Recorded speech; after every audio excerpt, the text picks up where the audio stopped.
होई माता की कहानी। एक साहूकार था जिसके 7 बेटे, 7 बहुएं और एक बेटी थी। सब कोई मिट्टी लेने गई तो मिट्टी खोदते समय नंद के हाथ से स्याऊ का बच्चा मर गया। तब स्याऊ माता बोली कि मैं तेरी कोख बांधूंगी। तब नंद ने सब भाभियों से कहा कि मेरे बदले तुम अपनी कोख बंधवा लो। तो 6 भाभियों ने तो मना कर दिया, परंतु छोटी भाभी ने सोचा अगर मैं अपनी कोख नहीं बंधवाऊंगी तो सासू जी नाराज होंगी, इसलिए उसने अपनी कोख बंधवा ली। तब उसके बच्चा होता और होके 7वें दिन मर जाता। एक पंडित बुलाकर पूछा कि क्या बात है जो मेरा बच्चा होई 7 के दिन मर जाता है। तब उसने कहा कि तू सुरही गाय की सेवा कर। सुरही गाय स्याऊ माता की सहेली है, वह तेरी कोख छोड़ेगी तब तेरा बच्चा जिएगा।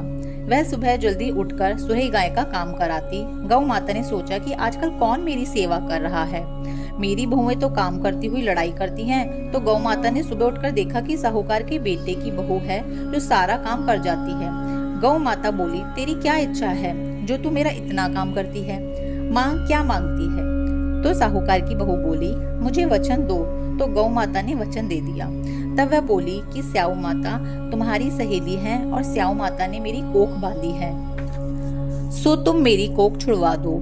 तब गौ माता ने 7 समुद्र पार अपनी सहेली के पास जाने लगी तो रास्ते में धूप थी। वह एक पेड़ के नीचे बैठ गई। थोड़ी देर में एक सांप आया और पेड़ पर गरुड़ पंखनी का बच्चा था, जिसको डसने लगा तो साहूकार की बहू ने सांप को मारकर ढाल के नीचे दे दिया और बच्चे को बचा लिया। गरुड़ पंखनी आई और साहूकार की बेटे की बहू को चोट मारने लगी तो वह बोली कि मैंने तेरा बच्चा नहीं मारा, यह सांप तेरा बच्चा मार रहा था, मैंने तो बचा लिया। तब गरुड़ पंखनी ने उन्हें अपनी पीठ पर बिठाकर स्याऊ माता के पास पहुंचा दिया। तो स्याऊ माता बोली, आओ बहन, बहुत दिन में आई। और स्याऊ माता बोली कि मेरे तो सिर में बहुत जू पड़ गई। फिर साहूकार की बहू ने उसकी सारी जू निकाल दी। तब स्याऊ माता बोली, तूने मेरी बहुत भलाई की, इसलिए तेरे 7 बेटे 7 बहुएं हों। तो बहू बोली कि मेरे तो एक भी बेटा नहीं, 7 कहाँ से होंगे? तब स्याऊ माता बोली, क्यों नहीं होंगे? तब वह बोली कि पहले मुझे वचन दो। स्याऊ माता ने कहा, अगर मैं वचन से फिर जाऊं तो धोबी के घाट पर काकरी हो जाऊं। तब साहूकार की बहू ने कहा, मेरी कोख तो तेरे पास बंधी पड़ी है। तब स्याऊ माता बोली, तूने मुझे ठग लिया, मैं तेरी कोख खोलती नहीं परंतु अब खोलनी पड़ेगी। जा, तेरे घर 7 बेटे 7 बहुएं मिलेंगी और 7 उजमन करियो, 7 मांडिया 7 कढ़ाई करियो। वह घर गई तो वहां देखा 7 बेटे 7 बहू बैठी हैं।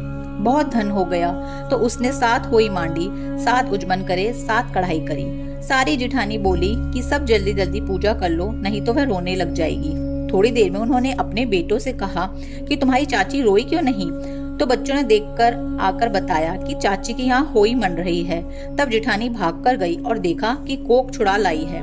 तब वह बोली, तुमने तो कोख बंधवाई नहीं, मैंने बंधवा ली, परंतु स्याऊ माता ने दया करके मेरी कोख खोल दी। हे स्याऊ माता, जैसे साहूकार के बेटे की कोख खोली, वैसा कहते सुनते सब परिवार की कोख खोलती जाइयो। जय होई माता की।